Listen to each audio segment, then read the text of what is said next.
is Victory Tuesday, Dolphins fans. Welcome into Dolphins Today by Chat Sports. I am your host, Nick Roloff. I am very, very excited to be here for a day after game live show where the Dolphins actually won. We have not had one of those in, since last December? I think so, because they lost their last game of the year in January to the Jets. And obviously we have not won a game until yesterday.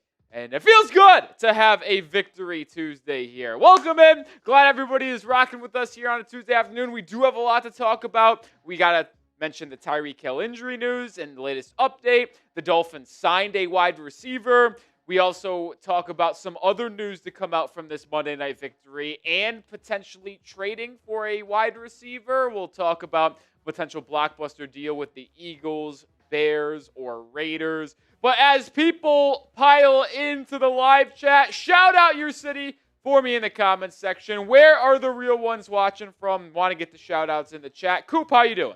Victory Tuesday. It feels good to be on the winning side of things for once, and hopefully we can build on it. Now it's unfortunate we're going to be without Tyreek Hill. But I do think this team has some positives to build on. They're going to get some reinforcements back in the next weeks and hopefully make a run at something. Dolphins. Whatever it is. Dolphins 0-2 on Sunday, 0-1 on Thursday, undefeated on Monday. People are talking. Petition to make all of our games on Monday. I'm in. We got South to West in San Jose, California. We got Derek Moore in Ottawa, Ontario. We got Stupfi in Germany, worldwide. Stuttgart. That's sick, dude. Who's Germany's team? Bayern Munich? Bayern Munich is in Germany. So, Stupfi, do you hate Chelsea? I do. I know you do. I don't know why. We got MDW in Fort Wayne. What's up, MDW? That's an Aqua Club Hall of Famer right there, baby. We had a lot of new additions to the Hall of Fame yesterday. I absolutely was loving it. We got Pony Boy in West Palm Beach. Good to see everybody here hanging out with us. It's been a fun Tuesday. You know, it's a little bit more fun when you wake up the day after winning a football game in comparison to the disaster that we've had over the past couple The of mood weeks. just shifts. It just does. It does. We got Dyer in El Paso, Texas. Let's go. Well, I'll say this as well, folks. It is finally a Victory Tuesday. You know, usually it's Victory Monday, but it's Victory Tuesday today. If you're fired up about the Dolphins finally getting a win, spam those W's. Let's go, baby. Spam W's in the chat.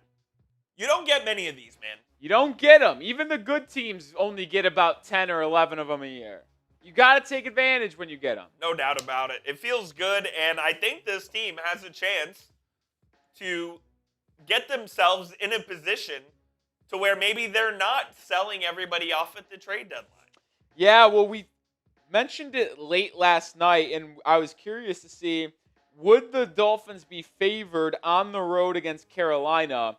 I don't know if it was a mistake, but when I looked last night before I went to bed, they put the odds on the website, and the Panthers were 1.5-point favorites. But today, it has flipped to Dolphins as 1.5-point favorites. So I don't know if that was a mistake by the books last night, but Carolina was favored by 1.5 last night before I went to bed. And then when I woke up today, it was flipped to Dolphins favored by 1.5. So a full 3-point switch, which makes me kind of believe that the books kind of screwed up by accidentally putting the Panthers as favorites last night.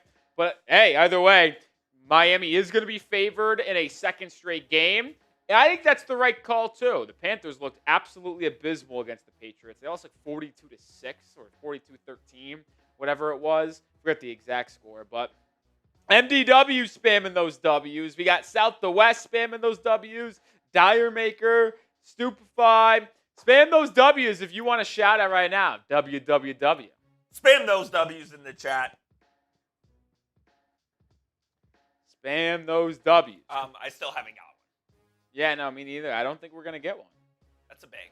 I'm trying to think. In the last 24, we got last night, night's live, last night's post game, and then this morning. Last night's post game live, this morning. But still, I guess. I don't know. Oh, I guess with the night game, it's like that because I was wondering why don't you get we get one on Mondays when we do Sunday games, but we're also going live 24 hours plus after that watch party. So I get it. Brian Rebster spamming those W's. So is Stupefy. Derek Moore. And Derek Moore as well. Shout out to y'all for spamming the W's. Spamming the W's. Okay, we still got some people piling into the live chat. I want to send the prayers up to Tyreek Hill, man. Devastating injury for the wide receiver. Out for the year. Could be the last time we've ever seen him in a Dolphins uniform. It is the last time we've seen him. I would say so. Also, I believe that he might not even play football next year. That's a bad, gruesome injury. He has to get ACL surgery. He has to put his knee back together. It's like a reconstructive surgery. Like, I don't even think he's having surgery on his torn ACL now. I don't think he can. Oh, really? Because I think they have to do the surgery to put the knee back together, and then they will reattach the ACL in a later date. So it's a complicated surgery, but I do want to show him some love in the chat. I see Brian Webster and Stupefy and Dyer Maker all getting that done. What's the little patch in the middle of the jersey, Coop? That would be the Club World Cup Champions patch. That's what that would be. Champions of the world. Sounds like something made up. Champions of the world. MDW spamming those 10s. Sean Strauss, Demise, BR. Shout out to all y'all. Well, I did also want to make note of this, folks, is that this is the last day of September, last day of the month. And you know what that means? And it means it's time to raffle off our month-long item, and it is this Chop Robinson signed mini helmet. See it right there. You got the authenticity card right here. Today is the last day to get in, and we will raffle it off at the end of the stream when we are done with all of our segments. And for the final day of the raffle, I wanted to showcase the deals. We've been doing $5 equals one raffle ticket for the entire month. But for the final day and for the real ones hanging out with us here on a Tuesday live show, I want to get a little special. So $5 for a raffle ticket, $10 gets you 3 tickets, $20 gets you 7, $50 gets you 25, and $100 super chat gets you 50 tickets. So that would usually be 20 tickets. It's doubled to 50 plus. And obviously 50 would usually be 10 tickets. It's up to 25. $20 would usually be 4. It's up to 7. 10 would usually be up to 2. It's 3. The $5 is still the 1. So if you want to get into the raffle to potentially win the Chop Robinson signed mini helmet, that is your last opportunity to do so. And then we'll have a winner today. And we'll get it shipped out to the winner hopefully this week. So, look, I'm no math major, but the best bang for your buck would be the $100. I mean, yeah. I would say I think the best bang for your buck, I mean, not technically, but a $20 for 7 tickets is pretty solid. It absolutely is. Get your chance. This is your last chance to do it. We are auctioning it off at the end of this show. We've got 3 segments today. We're not auctioning it off. That's just not true. I mean, yeah, it is. Raffling. Same thing. No. Auctioning is such a different verbiage code. We're raffling it off. That is a raffle where you get into something and anyone has a chance to win if they're in. Auctioning is like you have to bid for it. Well, you technically do have to. No. This is not bidding. You have to put a dollar amount in to win. But do you understand the difference? I understand. He's just being difficult. I do understand. Coop is being very difficult today. Oh, me. Yes. I'm the difficult one. Correct. Today. Coop is the difficult one today. Interesting. If you want the show to start, hit that thumbs up icon. Let's get some likes up there, baby. We got not that many people watching. It's not the first time this happened for us, to where day after game live shows, not many people tuning in because of the no push noti. It's really a bang job. Yeah, how can we circumvent that? I don't know. Well, I'm just simply not going to be able to circumvent it when you are a team that plays on primetime. I guess so, right? I think so, yeah. Unless you go live later that night. But hit that thumbs up icon. This team in red is the Make-A-Wish team. Fortunately for us, yes. You have to be the worst team of all time to not score on this goal. Now, the guy is way offside, but point still remains that they weren't able to score. Wait, now, would it be offside because the guy that was offside didn't even touch it? It depends if he's impacting the play or not. Yeah, it kind of wasn't. No, maybe not. Kind of wasn't. All right, I think it's time to get into our first segment, Mr. Cooperstein. So when you're ready, let's get into the first segment. The Dolphins signed a wide receiver. We also got some other injury news on Jason Sanders, Andrew Meyer. We got a lot to talk about here on this Tuesday afternoon following the Monday Night Football win. So, Coop, when you're ready, let's get into it. Oh, wait a minute. Hold on now. We got a late edition. Not late edition because MDW has a bunch of tickets, but MDW into the building getting some more tickets.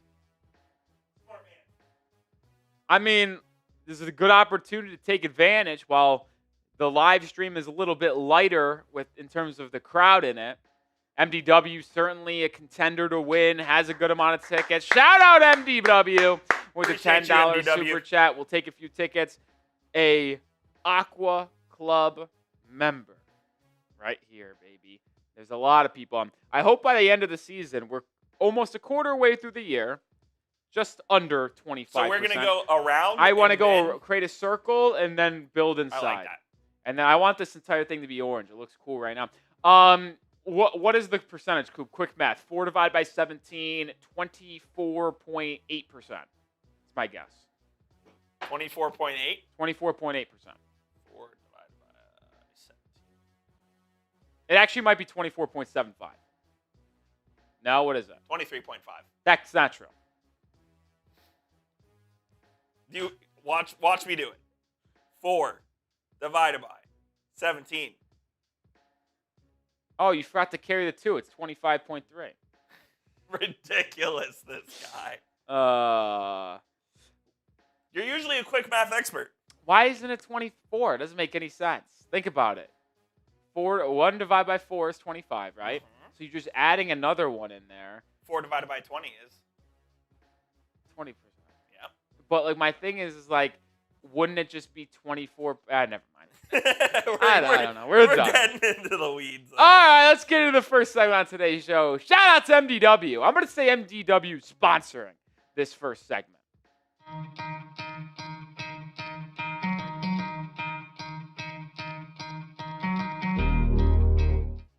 The Miami Dolphins got their first win of the season yesterday, but there is a lot that we need to discuss revolving the wide receiver position. Tyreek Hill obviously had that gruesome injury. He's out for the year. Well, Chris Greer and the Miami Dolphins add a wide receiver, and that is something we got to talk about. They signed someone to the active roster, the 53-man. We also have to mention Jason Sanders, a couple players eligible to come off of IR/the PUP this week against the Panthers. Will they do that? We will talk about that. But let's start with the wide receiver signed to the 53-man. It's a reunion. Tom Pelissero had the note. Cedric Wilson Jr. is being added to this Dolphins 53-man roster. He was currently playing for the New Orleans Saints on their practice squad, but with Miami losing Hill for the season, down to 5 wide receivers on the 53-man, they wanted to add another, and they do that with the former Dolphin in Cedric Wilson Jr. So excited to have him back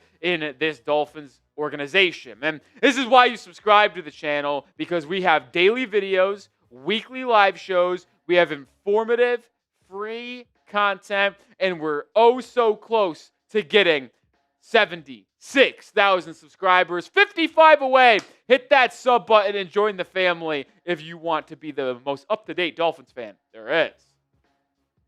Do you remember Cedric Wilson Jr.? Well, you should if you've been a Dolphins fan for more than 2 years, because he was on the team in 2022 and 2023. After a career year with the Dallas Cowboys, Miami signed Cedric Wilson to a 3-year, $22.8 million deal to be the wide receiver 2 with Jalen Waddle after Waddle's rookie season. Well, obviously, Miami then traded for Tyreek Hill later in that offseason, and Wilson was pushed to be that wide receiver 3. Well, he never really found his footing in Miami. Miami restructured his contract, which made him a free agent following 2023, to where then he went and signed a 2-year deal with the New Orleans Saints, was waived in August, but then re-signed with the Saints onto their practice squad. Cedric Wilson is a 29-year-old wide receiver, and he brings something that Tyreek Hill doesn't bring, and that is size for the position. He is 6'2". He's got a lot of good things going for him, and it's why Miami was intrigued with him to begin with when they signed him a couple years ago. He's got good size. He could be a red zone threat. Now, does Miami need that currently right now? I don't know. I mean, Darren Waller looked pretty good, and you've got a big-bodied wide receiver, Nick Westbrook-Akini, as well. But I'm not going to complain about adding Wilson. I don't think there was really that many better options out there in free agency. Now, a conversation could be had about a trade, but when it comes to free agency, Wilson would probably be among the best ones available. And I want to look at what he has done over the past couple of seasons, because in his first season with Miami, as the wide receiver 3 to Tyreek Hill and Jalen Waddle, he wasn't very productive. I mean, 12 catches for 136 yards just simply isn't going to get the job done. But in 2023, Wilson got a lot more playing time because there was injuries to Tyreek Hill, Jalen Waddle, to where they missed a couple games throughout the season. So Wilson was called upon a little bit more as a rotation wide receiver, and he certainly flashed. 22 receptions, almost 300 yards, 3 touchdowns. Wasn't that good for the Saints last season, which is why he was ultimately waived, but they kept him around on the practice squad, and now Miami brings him to their active 53-man roster to replace Tyreek Hill for the remainder of the season. Pin comment on today's show: what is your one-word reaction to the Dolphins re-signing Cedric Wilson Jr.? I'm going to give you my one word here in a second, but I want to hear yours first. My one word: familiarity. And I think this is a common theme for the Miami Dolphins throughout the tenure of Mike McDaniel, ever since they had him as their head coach in 2022.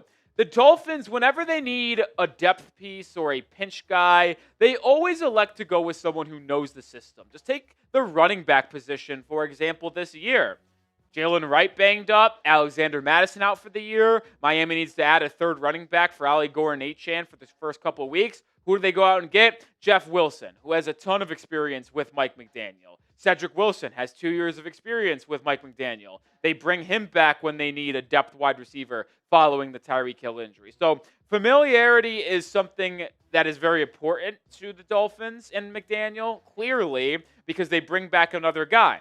He'll slot in to be that wide receiver 6 on this roster. And I think what you see on your TV right now, or phone, or computer, however you're watching, makes a ton of sense, because Waddle's your wide receiver 1.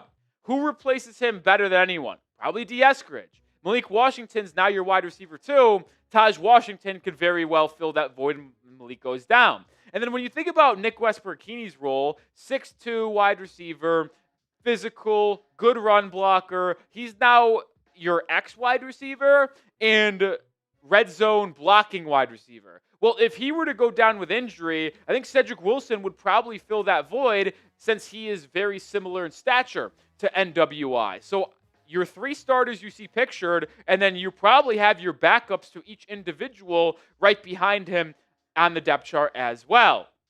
I do find it funny that Miami ultimately added Cedric Wilson Jr. because they signed him not only 2 hours after McDaniel said this. When asked if they were going to bring in an outside wide receiver via trade or free agency, McDaniel said, "We'll leave those conversations in the building between me and Chris Grier, but I feel confident in the guys we have." So it's funny that he says that, and then not even 2 hours later, they sign a wide receiver. But it is just insurance, if we're going to be honest here. Like, Cedric Wilson should never see the football field for the Miami Dolphins. Call a spade a spade. Like, the Dolphins have been carrying 5 active wide receivers every week. That's going to stay the same. It's just, instead of Taj Washington being a healthy and active every week, it's going to be Cedric Wilson Jr. being a healthy and active every week, unless NWI gets hurt, and then Wilson will probably be on the active roster for game day. So I don't think anything changes at the wide receiver position. Miami just brings in a familiar face that knows the system in and out. More coming here in a second, but this episode is brought to you by Prize Picks. You and I make decisions every single day. The right decisions on Prize Picks can get you paid where it's good to be Right. And PrizePicks has a couple of new features. One of them is that they offer stacks, meaning you can pick the same player up to 3 times in the same lineup. Want to pick more on Achane rushing yards, receptions, and receiving yards? Well, now you can, all in the same lineup, only on PrizePicks. They also allow you to follow other PrizePicks players directly on the app, copy their lineup in one click. Whether it's a friend, a celebrity partner, or just someone whose picks you like, hit the follow button and check out every lineup they create in the new feed tab on PrizePicks.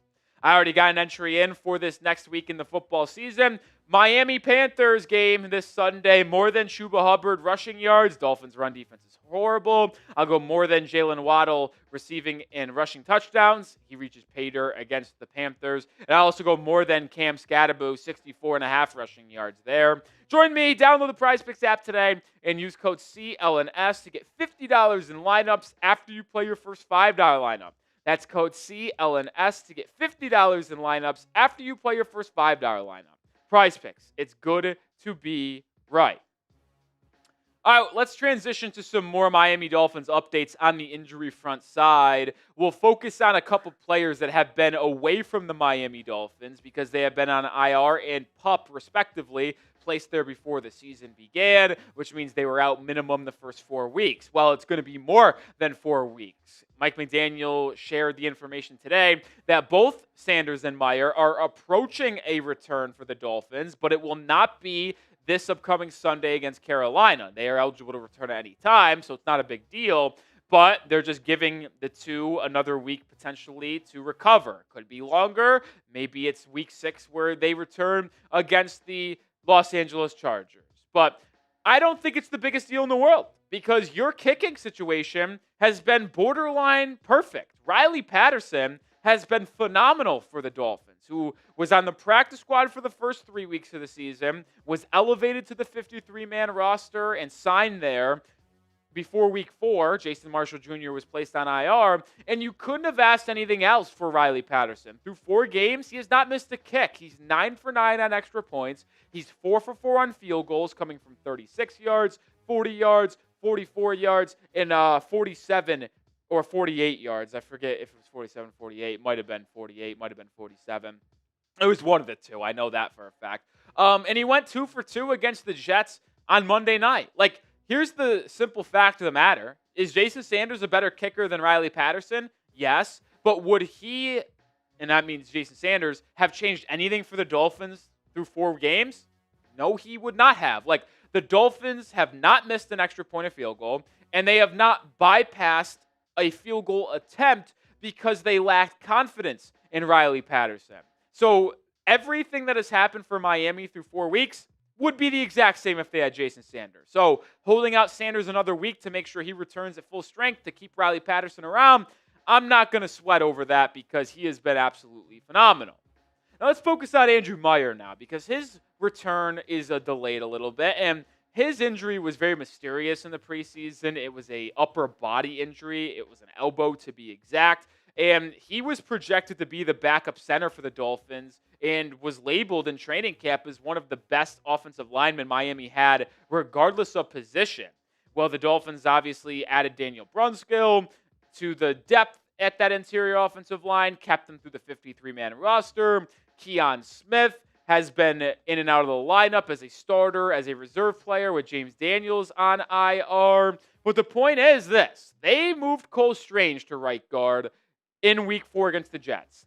And Cole Strange's week 4 performance was way better than Keon Smith's week 2 performance against New England and then Daniel Brunskill's performance in week 3 against the Bills. So Cole Strange has shown me enough in the one game he started for Miami on Monday Night Football for me to keep him around for the rest of the season. So if you are going to activate Andrew Meyer when he is eligible to return and ready to return in the next couple of weeks, Cole Strange is not the player I would be cutting. You're not going to keep 10 offensive linemen, which Miami currently has 9. You're not keeping them, right? You're not doing it. So to me, I ultimately believe that Miami will cut either Keon Smith or Daniel Brunskill when Andrew Meyer returns. Now, who should it be? I don't know, and I'll let that decision be up to you guys. If you had to cut one offensive lineman to make room for Andrew Meyer returning, which they will do because they do like Meyer, who should it be? Type KS for Keon Smith, type DB for Daniel Brunskill. Last piece of news here on the offensive line and injury front.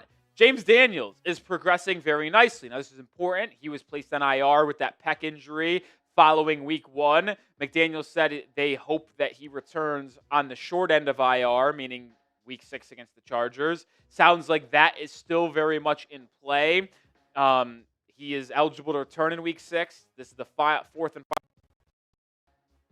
against Carolina. Hopefully, that is the final game he misses, and the Dolphins will get James Daniels back at right guard. But I'll be honest, Austin Jackson returning from Miami is way more vital for this Fins football team.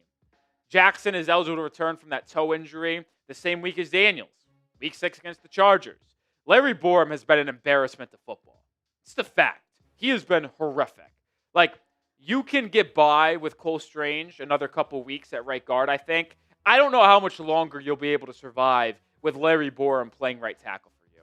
So you just have to hope and pray that this is the final week we see Larry Borum for the Dolphins, and Austin Jackson returns in week 6 like he is eligible to do, and he doesn't get hurt for the remainder of the season.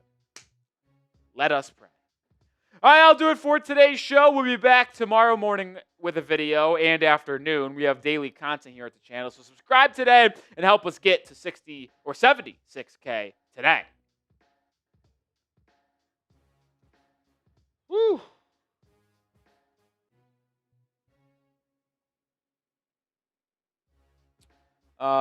Jackson just messaged me and said that there's no link for the short request on Heat.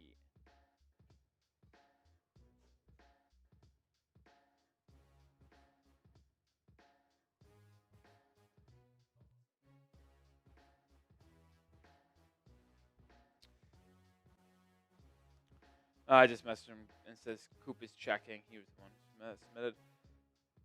Yeah, I'm with you, Charles. I would keep Daniel Brunskill, even though both of them have been pretty bad. Brunskill could play center. Keon Smith can't. Keon Smith was horrific in the preseason as well, so I would definitely be keeping. I would probably keep Brunskill over Keon Smith. Brother thinks Keon Smith should be cut as well. McGallis says, please tell me how JSAV did. Oh, Jonas Savianaya. Again. He was getting absolutely bullied by those Jets' interior defensive linemen. The Dolphins' pass protection has not been great. Despite not allowing a sack in the last 2 games, this team is getting the ball out really quick, which is helping this offensive line look better than they actually are. Jonah... check it. Jonah's season grades now. He's got a 3.2 pass blocking grade. That's better than 0. That was for the year. He had a 10.5 grade against the Jets yesterday. So 10.5 better than the last 2 weeks. In pass blocking, yeah. 50 overall, 61.2 run blocking. So his run blocking actually isn't that bad. It's barely average. What is league average, do you know? I do not, but hold on, I can figure this out. Let's go run blocking grades for guards. Minimum blocks, well, give me a second, and then we'll get to see it. 50% of that, so out of the 52 qualified offensive guards in this metric of playing at least, let's do it at 20% of the possible snaps. So there are 84 qualified guards now. Jonah ranks 69th. Yikes. So still bottom 20. Like, it's below league average. I know you can't give up on a guy after 4 games, but I'm close. You know who's the worst run blocking offensive lineman in football when you open that up to 20% of snaps? Who would that be? That would be Keon Smith. Oh, boy. But it feels like the run game's actually been relatively effective. It's been okay. I mean, they're running behind. Last 2 weeks at least. What? Last 2 weeks at least. Yeah, it's not bad. Like, it's not, the run game isn't horrific, but we're also seeing a lot of runs to the outside. We're not really seeing a ton of downhill runs. Aaron Brewer has been absolutely phenomenal. There's no question about that. He's carrying us. Aaron Brewer is carrying our run game. And don't we have kind of a decision to make on him after this season? He's got one more year left on his deal. One more left, so you don't have to make it. Okay. You could let you him can just play let it it out. roll out. I mean, which is probably what will happen, because assuming Miami has a new head coach next year with a new offensive scheme, you're going to wait to see how Brewer plays in that new scheme before extending him. We know that if Mike McDaniel is going to be the head coach for the next 5 years, and you knew that, you wouldn't want to extend Aaron Brewer right now because he's been a top 5 center in football ever since he joined the Dolphins. But if you don't know who the play caller and the offensive scheme is going to be, then you should not extend an offensive lineman that really flashes with his athleticism like Brewer does. And it's not me saying that he's going to be bad in a new system or scheme. He just might not be a top 5 type of center. The Dolphins have had like good center play. Connor Williams and Aaron Brewer. Ever since Mike McDaniel took over, the Dolphins center has never been an issue. Now, Will Scott will talk about snapping. High snap from Connor Williams. Snapping from Connor Williams was always a tough thing. But if you actually want to talk about blocking, which is what, I mean, yes, snapping matters, but the blocking is the most important, right? Yeah. I mean, for centers, it's a little different, obviously. Like, I'd say if you have bad snaps, you're not going to be a starting center for long. Very true. Yeah. Either way. Remember, at the end of today's stream, we're raffling off our Chop Robinson signed mini helmet for the month of September. $5 is a raffle ticket, $10 is 3, $20 is 7, $50 is 25, and $100 super chat is 50 raffle tickets. I'm very excited for this raffle. Me too. Not auction. Raffle. MJ Knows Football says, Nick, sub to me. I posing a Dolphins edit. Are you asking me to sub to you, or am I sub to you? I think he's asking you. I think I subbed to a fan once before. The edit better be tough. Edit better be tough indeed. Oops. I can't remember.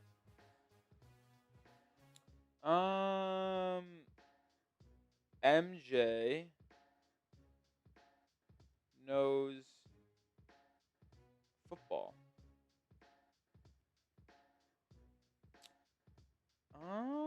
I don't see an account. That's crazy. So I don't know.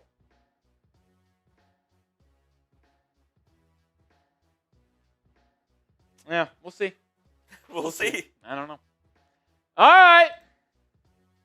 Let's move on here with our next segment on today's live show, which is the Dolphins getting positive news, even though they suffered a devastating injury in week 4 with Tyreek Hill. Let's get into that segment on today's live stream. Miami Dolphins. Yes, they had a brutal injury with Tyreek Hill on Monday night.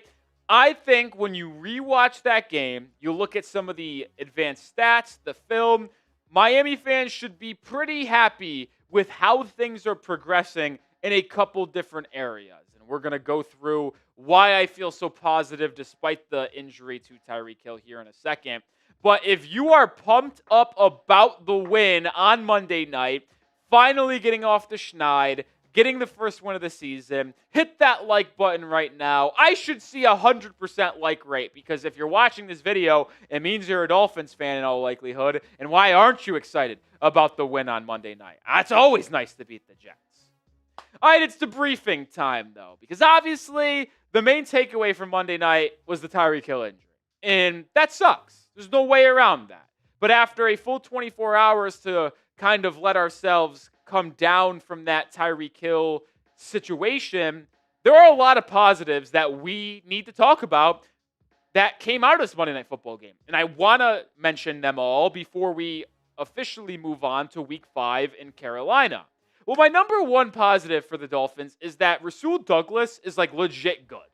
Like, this is a player that Miami signed super late, right around roster cutdown day, was not a starter to begin the season, was behind Storm Duck, behind Jack Jones, but with Duck's ankle injury, Douglas became the starter opposite of Jack Jones. And he has been, without a question, the best corner for this Miami Dolphins football team.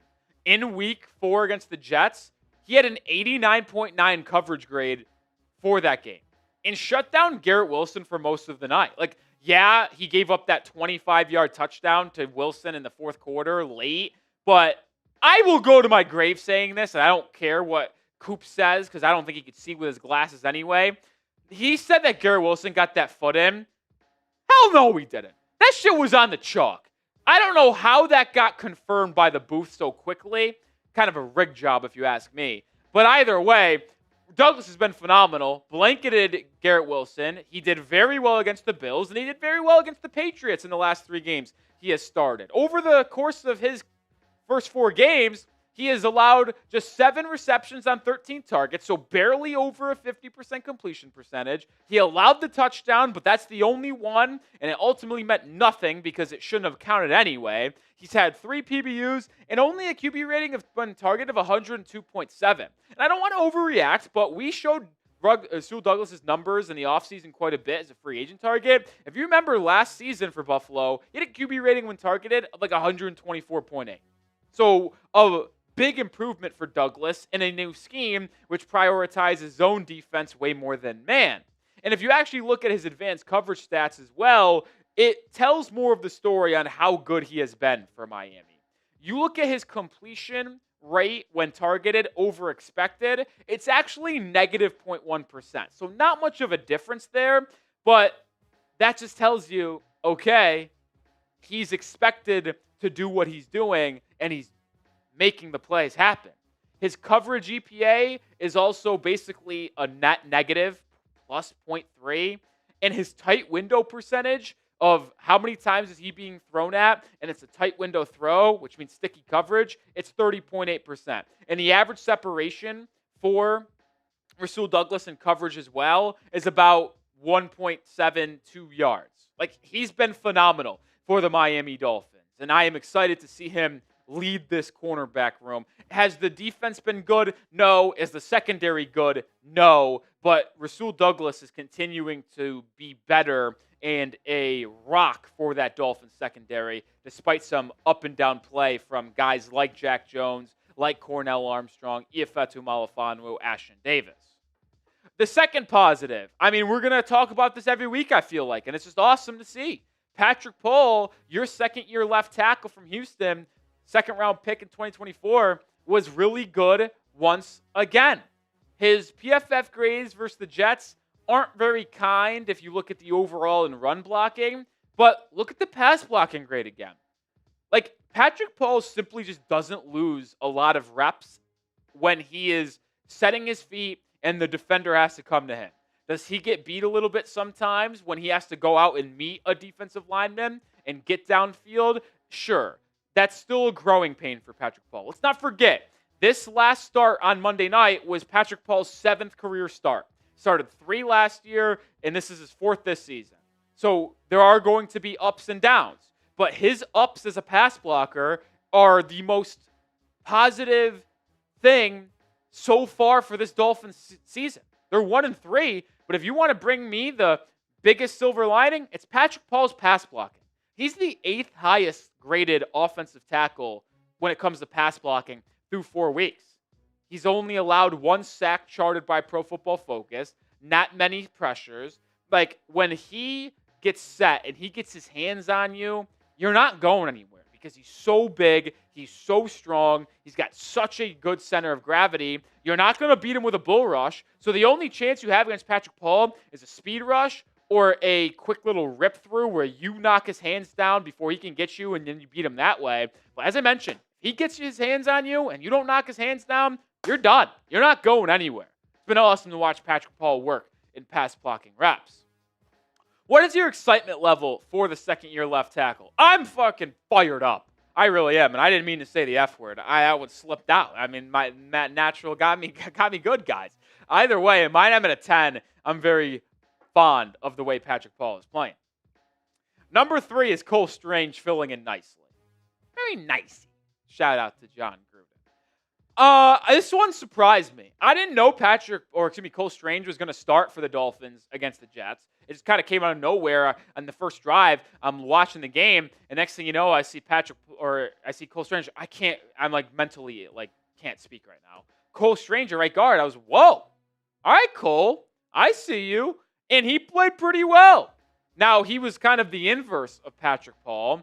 He graded out pretty high in overall for Dolphin standards, and he excelled as a run blocker, 69.6 grade there. But he struggled in pass blocking. Those two should be flipped. It's a 38.5 pass block, 69.6 run block grade for Cole Strange. Allowed 2 pressures, no sacks, but he was good in the run game, man, and that's where he excelled as well for the Patriots before he ultimately was waived. And the point I'm trying to make here is that he is better than Keon Smith. He is better than Daniel Brunskill.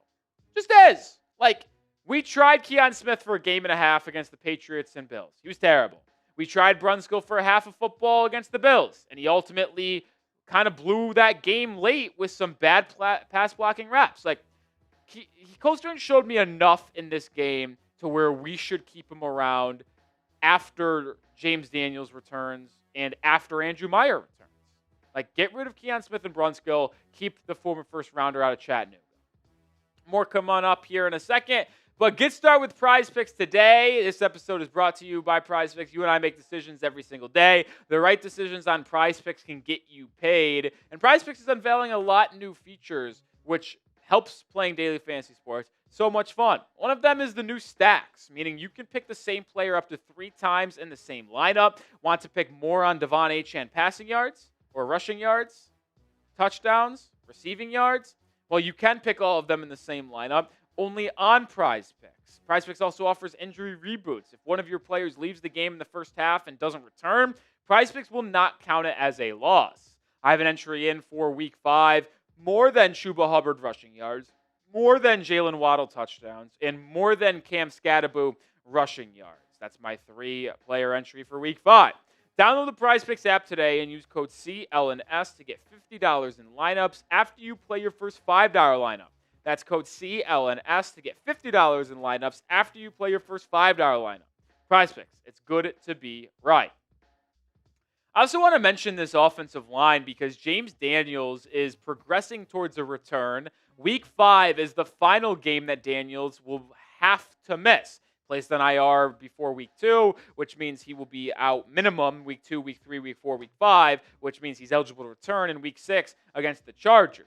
This is hopefully going to be the last week without him. But the point I'm trying to make on this kind of James Daniels, Cole Strange discussion is that Strange played well enough to earn the start in Week 5 against Carolina.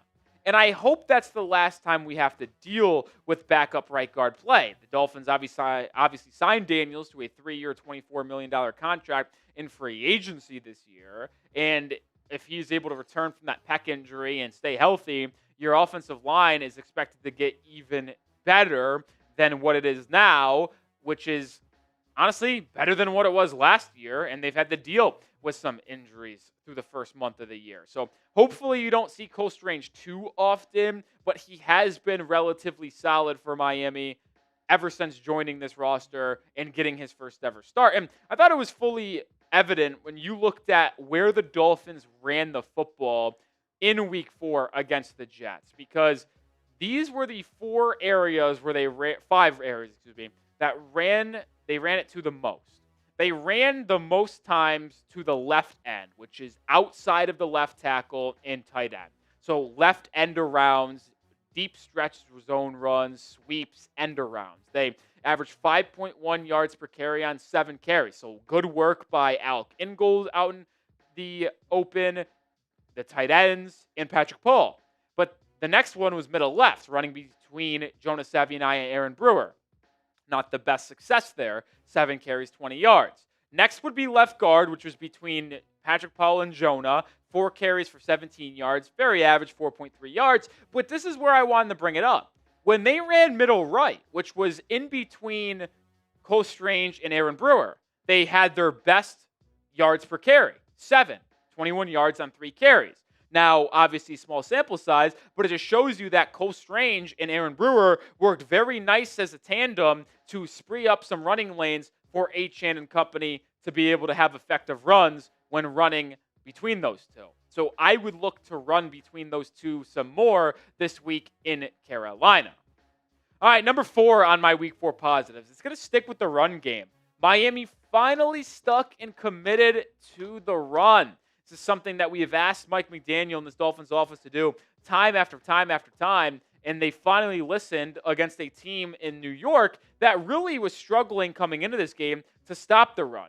On Monday Night Football, the Dolphins had 28 designed runs. Now, they ran it 31 times technically because we saw 3 Tua scrambles, but designed runs to either Ollie Gordon, Achane, or Malik Washington, 28 of them. That is the number I like to see, and we've seen an uptick week after week after week. Game script ultimately dominated the reason why there was only 10 carries in week 1 because they went down so early, but you can't have 10 carries in a football game. Simply can't. I don't care if you've got Tom Brady at quarterback. You can't run the ball only 10 times. Too one-dimensional, too easy to defend. You saw an uptick in week 2, but still not enough with only 15 designed runs. But then you're finally getting to that 20 range. 20 carries in week 3, and then 28 in week 4. I like this trend a lot. And we need to see the run game continue to get leaned on, and we're going to have to see it leaned on even more with Tyreek Hill out. The Dolphins' passing attack will not be as good as it was with Tyreek Hill. So you're going to have to find a way to get more production in another area, whether that is the tight end, whether that is in the run game. I think O-line improvements could really go a long way. These reinforcements of Austin Jackson and James Daniels potentially returning in the next couple of weeks in week 6 or week 7 would really help the run game become more effective because the Dolphins want to lean into their offensive line more this year with Jonah, with Paul, Brewer, Daniels, and Jackson. Well, we haven't seen those 5 together because of the injuries in week 1, but hopefully in the next couple of weeks, we'll see that grouping together for the first time this season, and hopefully it's as effective as we all hoped as fans. One more to come here, but if you're looking for daily Dolphins content, 100% free, look no further than here at Dolphins Today. Subscribe now and join the family here because it's going to be a very fun rest of the season and offseason. All right, number 5, it's the defense. They finally forced turnovers. It's about damn time, man. This has been such a frustrating thing as a Dolphins fan to see this defense not be able to show up. And was the defense good against the Jets? No, it was still bottom half in yards allowed and EPA per play, EPA per rush, EPA per pass. But the point I'm trying to make here is that they finally made a couple plays when they needed to. On Monday night against the Jets, they forced 3 turnovers. I mean, Braylon Allen was walking into the end zone, but Jack Jones peanut punches last second, and they forced a turnover. Who knows? If the Jets get that touchdown, it's 7-3 in the first quarter. Instead, Miami's able to get the ball and go up 10-0. That's a massive 14-point swing there, going from down 4 to up 10. That's huge. And then, obviously, they had the 4th down strip sack on Fields in the first half, and then they had the opening kickoff forced fumble and recovery in the second half. Like, that's huge stuff here. Miami going into week 4 was one of 2 teams to not have a takeaway. It was them and the Jets. The Jets and the Dolphins were the only 2 teams not to force a takeaway heading into that Monday Night Football game. Now the Jets are the only team in the NFL that doesn't have a takeaway through 4 games. But the point I'm trying to make here again is that this Dolphins defense is not good. And I'm not trying to act like it is. You're going to give up a shit ton of yards and you're probably going to give up a ton of points. But if you're going to give up a lot of yards, the way that you survive that as a defense is making big plays, whether it's an INT, which the Dolphins don't have an interception through 4 weeks. But if you're able to force some fumbles, that will help combat that. Because if you're giving up a ton of yards, which Miami will do, you're going to need to find a way to get a stop somehow. And forcing turnovers is a way to do that. It also provides your offense with a ton of momentum. What is your biggest takeaway from week 4, that win against the New York Jets? Get down in the comment section and let me know. Mine is Rasul Douglas's play just continuing to get better and better and better week after week. All right, we'll round out the show here. I want to talk about the next month for the Dolphins. They play 5 times in October. Obviously, this October 5th game against the Panthers, and then they end the season or a month against the Ravens at home on Thursday Night Football. It's a great opportunity for Miami. And I'm choosing these 5 games because that number and date at the bottom of your screen. November 4th trade deadline is when Miami's going to have to decide if they're sellers or buyers. These 5 games all take place before the deadline. So if Miami goes 4-1 and they're sitting at 5-3 before the deadline, or 5-4, excuse me, do you buy? Maybe. If you go 2-3 in this stretch and you're 3-6 at the deadline, you should probably sell. Point I'm also trying to make is you got a great opportunity ahead of you. You're in Carolina this week as 1.5-point favorites. I think you should win this game. Then you return home to play the Chargers, where that game becomes very manageable for Miami with Joel out with an ankle sprain. Rashawn Slater's out. Chargers just lost to the Giants. And they're going to have to travel across the country for a 1 p.m. Eastern time kickoff. That's a game you can win. But then you go to Cleveland. Dylan Gabriel's probably going to be starting at quarterback. Yeah, the Browns have an elite defense, but Dylan Gabriel? You're going to lose to him? Play the Falcons, who don't look good. The Ravens have been a bottom 3 defense in football this year. They might be like 1-6 in front of because Lamar Jackson's injury. I'll say it again. You have a great opportunity ahead of you to win some games. Do I expect 4-1? No. I actually expect 3-2, though. I think they should beat Carolina, they should beat Cleveland, and they should at least, at worst, go 1-2 against the Falcons, Chargers, and Ravens. But what if you go 2-1 in those games? And now you're 4-1 in that stretch, and you're 5-4 at the deadline. Listen, I'm not writing the season off yet. Had to beat the Jets, you did. Have to beat the Panthers. If you do that, got some momentum going to a game at home against the Chargers where you can win that game and get back to 500. We'll see. It's an opportunity ahead of this football team, how they respond. We'll be here for every step of the way, so make sure you hit that sub button and join us for daily content. If you're still watching and aren't subscribed, what are you waiting for? Sub today. One thing we didn't mention that I do think is worth a mention was Darren Waller last night. Well, we talked so much about him in the postgame and this morning that I figured in that video. I'm not saying we needed to mention it there. I'm just saying he was a big part of their win last night. 3 catches, 2 touchdowns, and the other catch was a huge first down conversion. Absolutely. So I think he was a key part of the team, and with the absence of Tyreek Hill, wow. What'd I miss? We just waived Cam Smith. Really? That's crazy. Cam Smith has been waived off of the reserve non-football illness list. Does that create a roster spot? No. Okay, I didn't think so. Cam Smith has been waived by the Miami Dolphins.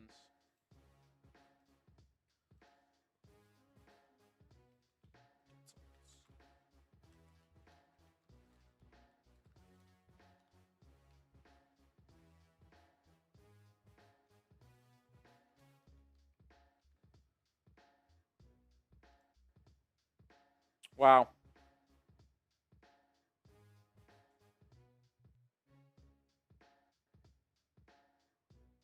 Just going to set out a tweet here. Cam Smith waived by the Dolphins.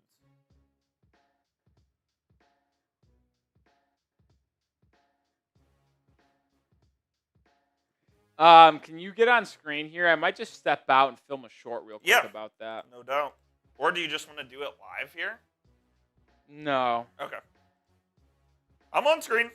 Rolly will be right back. He's going to step off and do a short as Cam Smith is waived from the non-football injury list. So this does not cost a 53-man roster spot for the Miami Dolphins. So Smith will be a free agent, signed with any team, but he's clearly dealing with some stuff.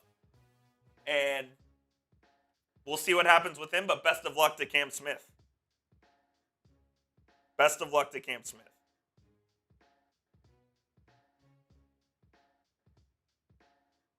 Rolly's filming a short. He'll be right back. In our next segment coming up, we are going to discuss some potential wide receiver trade targets. We're going to take a look at 3 guys that the Dolphins could potentially trade for in the wake of the Tyreek injury. Mr. FinFan, we going to have a Coop stream? We're not going to have a Coop stream. Rolly will be back here in like 2-3 minutes. Like 2-3 minutes.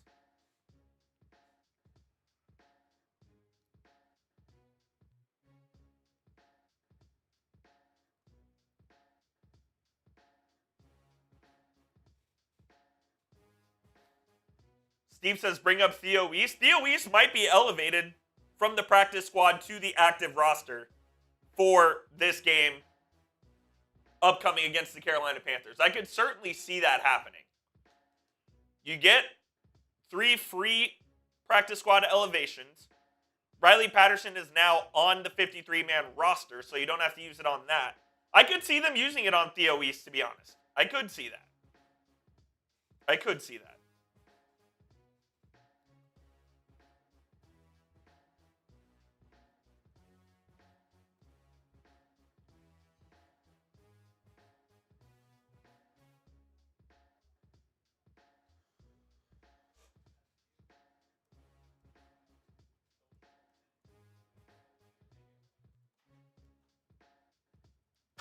Brother, anyone? What's going on, Coop? What's going on? We're just hanging out with the people. We're talking Cam Smith. I mean, I come in. What were you looking up over there? I was trying to get a social together, but, we're fine.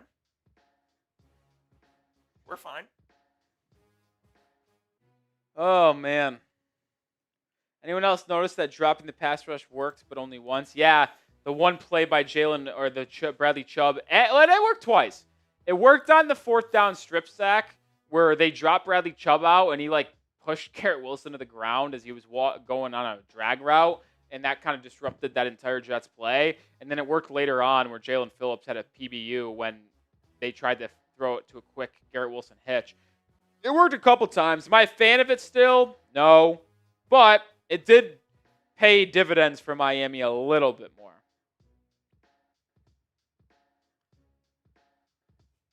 Disappointing news on Cam Smith. Yeah. Guy sucked. Best of luck to him.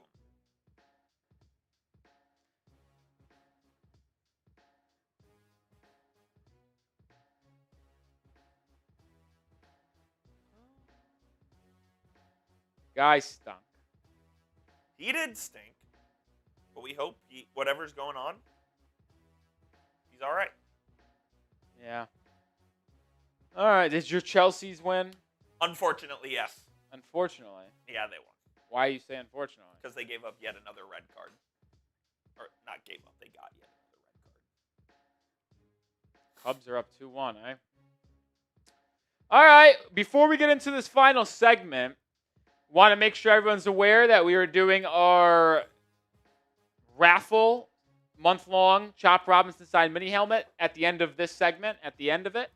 If you want to get into the raffle, $5 raffle ticket, $10 gets you 3, $20 gets you 7, $50 gets you 25, and $100 gets you 50. So, opportunity to get into the raffle if you'd like to.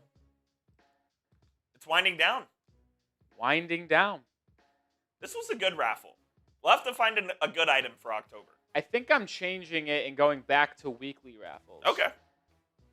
At least for October. We'll see. I'm down on that. We'll see. I put in an order for 2 things today. So we'll see. I thought they're pretty sweet. I don't even know what they are.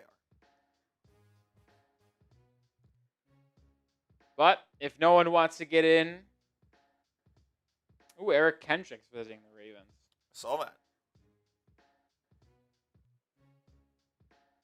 We'll get into our final segment. Oh my, 103 on the black.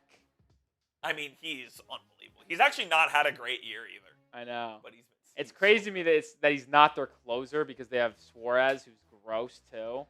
But Mason Miller not being a closer is insane. They gave up so much. I mean, Mason Miller's disgusting. Oh, he's so good.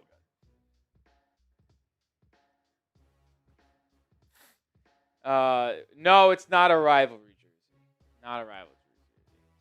All right. I want a rivalry jersey. You can order one. Cool. Well, that's the bosses. Sure. We'll ask. It's funny when our bosses sent out an order and says, "Hey, if anyone wants to get a new jersey for their respective team for this upcoming season, message us." I almost did. I was gonna order a Chop Robinson one. Oh boy. Thank God I didn't, because he's been terrible. But time to turn it around for sure. Time's a ticking, Chop. We'll see. We'll see. We'll see. All right, let's get into this final segment on today's juicy. episode. This one's juicy. We're talking trade rumors. Could Miami actually go out and trade for a wide receiver following the Tyreek Hill news? When you're ready, Cooperstein.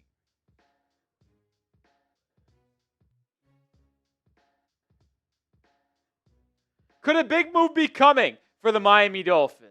Tyreek Hill's injury will keep him out for the year. Well, there might be some rumors that the Dolphins go out and add another wide receiver to this roster. Now, on Tuesday, they did sign Cedric Wilson off of the Saints practice squad to add him to this depth chart. But let's be honest here.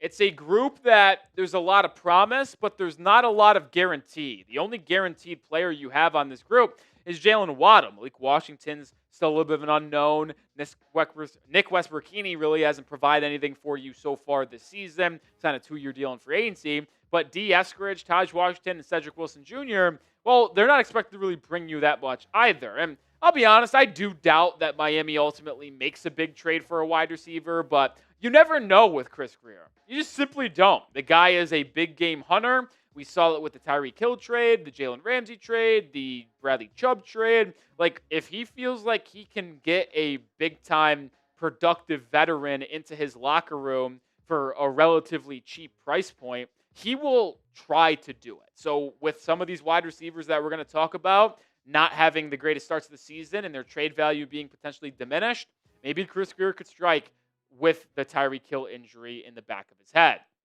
Well, if a trade does go down for the Miami Dolphins, we will have you covered on Twitter before we make a video. So hit that follow button. At Nick_Roloff is my handle. We have 2,370 current followers. We're trying to get to 2,400.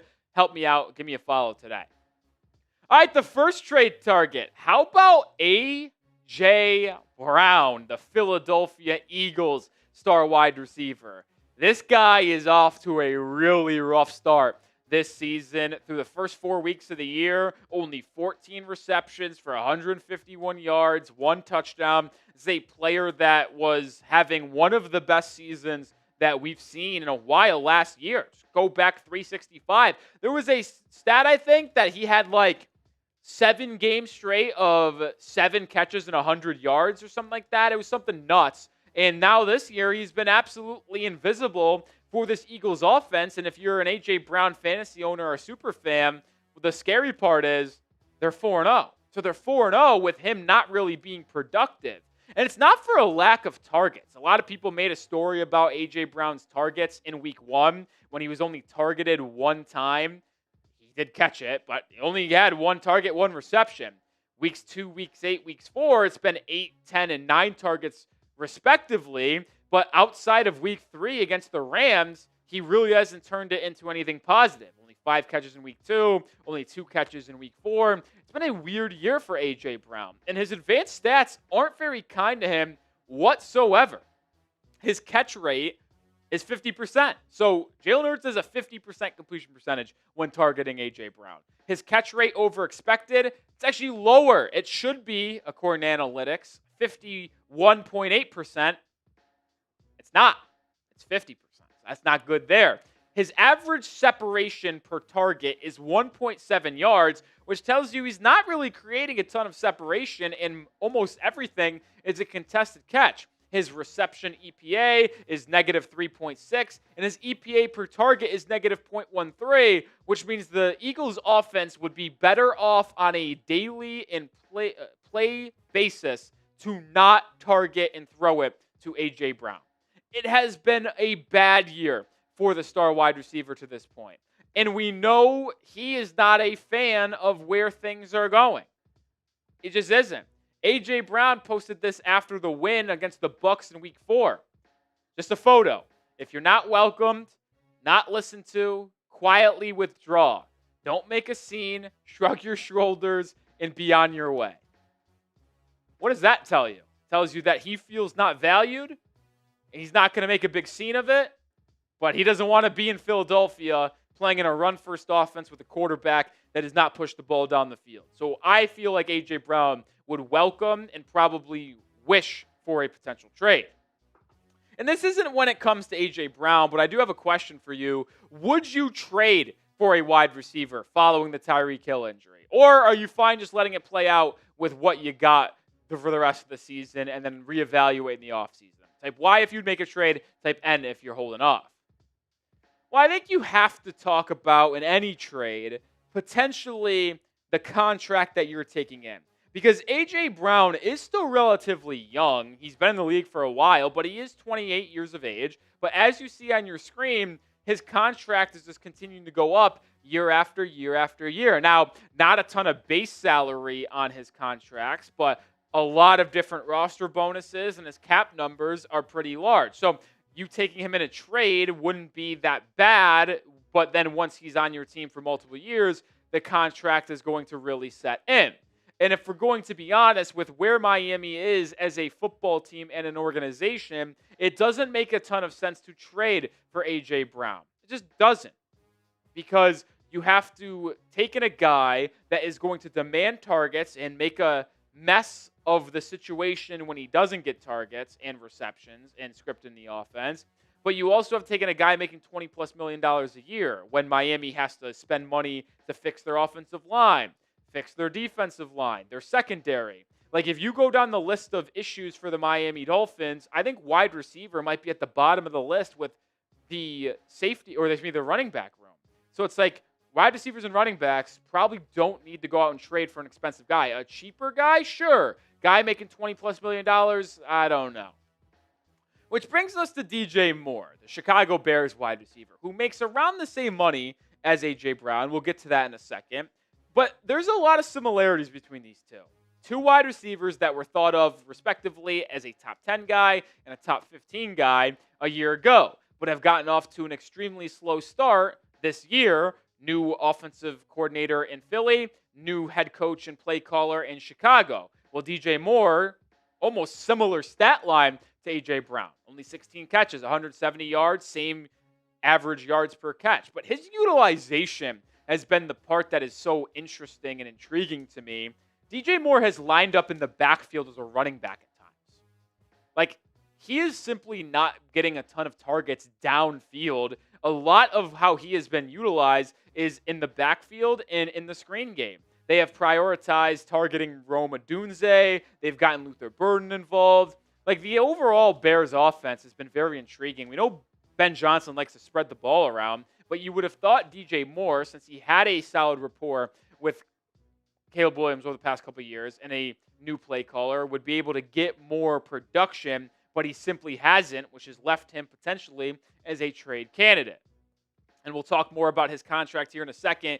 But this episode is brought to you by Prize Picks. You and I make decisions every single day. The right decisions on Prize Picks can get you paid where it's good to be right. So simple to play. You just pick more or less on at least 2 player stats. If you get your picks right, you could cash in. Best way to win cash this football season. Which players are going off, which ones aren't, which ones are overhyped. Make your picks in less than 60 seconds and turn your takes into cash all season long on Prize Picks.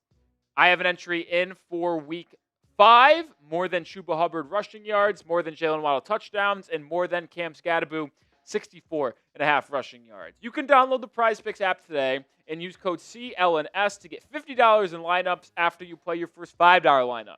That's code CLNS to get $50 in lineups after you play your first $5 lineup. Links in the description and comments of today's video. Prize Picks. It's good to be right. Now, when I'm talking about DJ Moore, I could see him getting traded. Now, to the Miami Dolphins, that's a different type of conversation. But when you're thinking about a wide receiver trade, I think Moore is very likely. And like A.J. Brown, his contract is starting to really set in after Ryan Poles gave him a pretty massive extension following a very successful first season in Chicago, a couple years ago, the final year with Justin Fields. And as you see, just like A.J. Brown, same age, 28, 29, now making $25, $28 million per season, it's just a little bit tough to envision a trade for the Dolphins with these type of contracts having to come into your books. And I'll mention that once again. DJ Moore would be an awesome player to be a wide receiver to Jalen Waddle, and I think Mike McDaniel would be able to utilize him very well. Same thing with A.J. Brown. But with the state of the Dolphins roster, you cannot commit draft capital and a lot of money, $20 million plus a season, for a veteran wide receiver. You need to save that money to help your trenches and secondary going forward. Well, if the Dolphins do ever make a trade, whether trading a player away or trading for a player, we will have you covered. So subscribe, join the fam today for daily Dolphins coverage. The final trade target for the Dolphins may be the most likely and sensible, that being Jakobi Meyers, the Raiders wide receiver, who the Dolphins know very well from his time as a New England Patriot. Now, if you look at these three guys, you wouldn't expect it coming into the year, but Jakobi Meyers has been the most productive one out of the three. He has the most receptions. He has the most yards. He's actually the most explosive as well. Now, the only place he lacks compared to the other guys is their touchdowns. He has 0. The other two had 1. But Meyers is a more productive wide receiver for their respective teams. And why does it make more sense for Miami? Well, not only is he more productive and having a better year, but he's also a better fit in this system as well as on their contract books. Jakobi Meyers in the final year of a 3-year contract he signed with the Raiders and currently only has a $10.5 million base salary. So it would not cost you a lot to take Jakobi Meyers in. And unlike DJ Moore, unlike A.J. Brown, if you end up making this trade, you are not tied to Jakobi Meyers long term. Now, you could ultimately extend him and re-sign him in the offseason, sure, which would be probably a solid choice, depending on how much he gets financially and he commands. But you could make a trade with a day 3 pick potentially, or swap an edge rusher for a wide receiver and get a trade done. Because the Raiders are struggling. They're 1-3, just like you. They've lost 3 in a row. To the Bears, to the Commanders, to the Chargers. They haven't looked good in the past couple of weeks. Their only win against the Patriots. So if they continue to struggle, Jakobi Meyers wanted a new contract coming into the year, didn't get it. If the Raiders don't want to give him a big contract in free agency and re-sign him or extend him, why not trade him if you're not going to compete for a title in a playoff spot this season? So I could absolutely see Jakobi Meyers being traded. Who is your top Dolphins trade target? Let me know your thoughts down in the comment section. Is it Jakobi Meyers?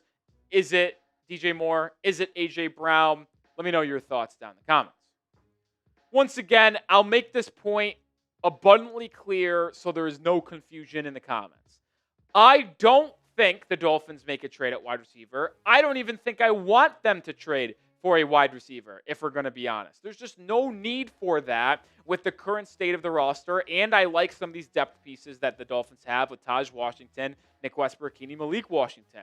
I think if you add a wide receiver, it's either going to be a signing or a promotion within. Now, we mentioned it off the top. Cedric Wilson got signed earlier this week, but you could also promote Theo Weiss Jr., who was on the preseason roster, is on the practice squad currently, and showed a lot of nice things as a UDFA out of Missouri. I mean, in the preseason, he had 10 catches for 104 yards and 2 touchdowns. Now, most of that was with third stringers against third stringers working with Quinn Ewers, and he doesn't really have that same camaraderie and rapport with Tua, which is understandable, but I wouldn't hate bringing him up to the active roster. Now, if you don't like what you've seen from Cedric Wilson or any of your depth pieces and want to add another free agent wide receiver, here are the top 5 available.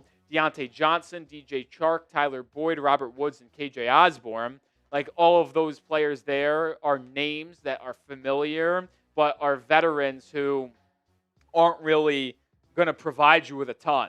So if we're going to be real, I think they're probably going to stick with what they got after the Cedric Wilson signing. And also, if they add another one, would probably just be a practice squad promotion of Theo Weiss Jr.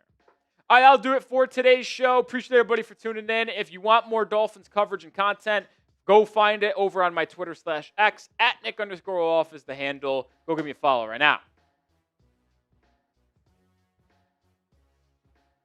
All right. And so ends our September raffle. 3 segments in the book.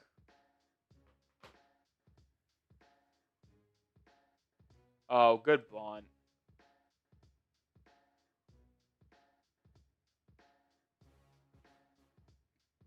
Would y'all trade for a wide receiver? Coop, what would you do? I'd be intrigued with Jakobi Meyers, to be honest. I mean, on that expiring contract now, would he demand an extension if he were to agree to a trade? Could he even have the leverage to do that? I don't know. But I think that would be a good option. I wouldn't go with DJ Moore or AJ Brown because of the aforementioned contract details. Don't love any of the free agents out there. So, I don't know. If I were Chris Greer right now, probably standing pat for at least the next couple of weeks. And then if you desperately need something, maybe you wait closer to the deadline and go acquire a guy. And that all depends on how the team is doing as well. Like, if the team wins 3 or 4 straight, but you determine you need a receiver, go get one. How about this update while we were filming that? I mentioned that Tyreek Hill may have to have multiple surgeries. They actually were able to get it done in one. Nice. Rosenhaus said surgery went really well. Fortunately, everything was done in one procedure, and the goal is to be ready by the start of next season. That would be some sort of recovery and return. That would be very, very impressive if he was able to rehab and be ready to start next season for whatever team that he plays for. There's no way, right? I think it's very unlikely, but hey, you never know. Some people are just freaking freaks, man. Drew Rosenhaus, beast. What does it have to do with Tyreek Hill? It's all his clients. He pushes them. Okay. That's good stuff. He's like Scott Boras. Yeah, he is the Scott If you're Boras. repped by Drew Rosenhaus, chances are you're a good player. Apparently, Brock Purdy, Ricky Pearsall, and Juwan Jennings didn't practice today. It's going to be tough for them to be ready on Thursday. I thought I saw a report that both Purdy and Jennings were going to play. Maybe, maybe not. All right, we're going to give it a minute opportunity to get your final raffle tickets in for the Chop Robinson signed mini helmet. This raffle has gone the entire month of September. Today's the final day of the month, and we are going to finally raffle it off. We've had damn near 12 live streams this month, if not more, maybe more. Curious to see how many raffle tickets we have. I do not know the exact number. We'll find out once we put it in the ducks.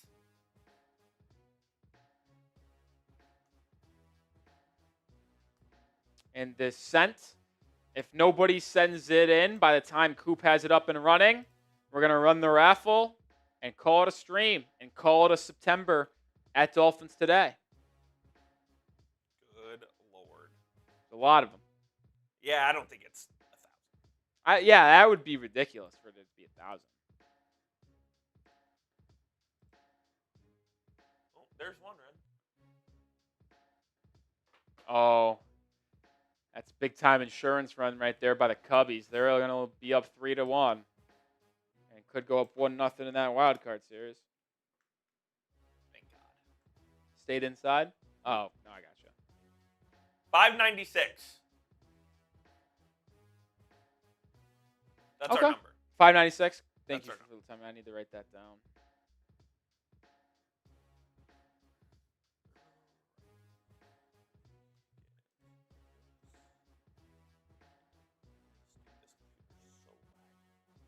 Yeah, I was struggling.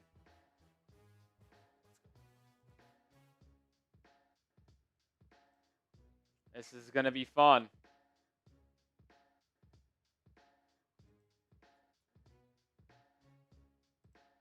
$596 ducks.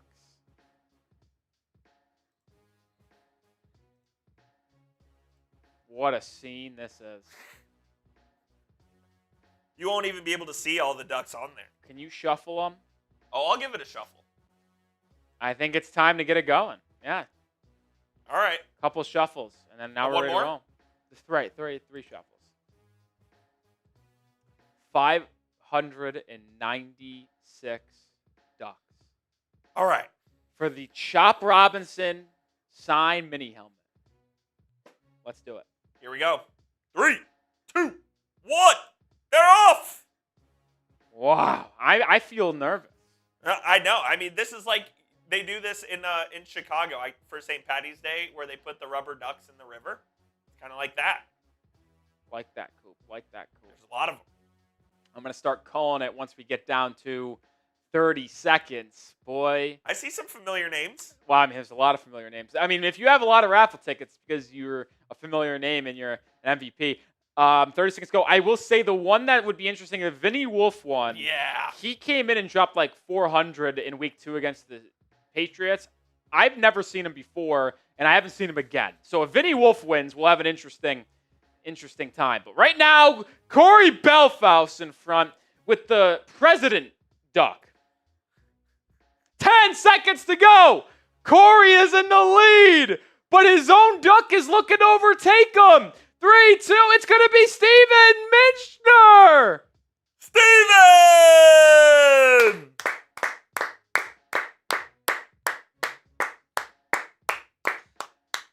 Sorry to everyone who got into the raffle but did not win. We will have more raffles throughout the year, so do not get too upset. It wasn't rigged. Steven, I think we'll see him again. We'll see Steven again.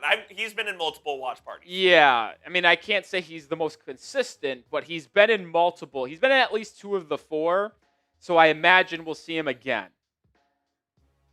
So we'll see Steven. We'll see. But Steven is the winner. If he's watching currently, make sure you DM me on Twitter/X at Nick_Roloff. If you are watching and don't have Twitter, well, just make sure you come back into our live stream this Sunday or Thursday, and we will figure out a different way to get in communication. But shout out to Steven. Congratulations, Steven. Congratulations, Steven. Shout out to everybody who's tuned in today's live show. Greatly appreciated. We'll be back live on Thursday afternoon to preview Week 5. We'll have a video out with 2 videos out tomorrow, 2 videos out Wednesday, or tomorrow is Wednesday. I'm all over the place. 2 videos out Wednesday. 2 videos out tomorrow. Live Thursday. 2 videos Friday. 2 videos Saturday. Week 5 game day on Sunday. So very excited about it. Excited to get rolling here with hopefully a couple more wins down the pipeline. Shout out to everyone who tuned in today. For Coop, for Rolly. Peace out.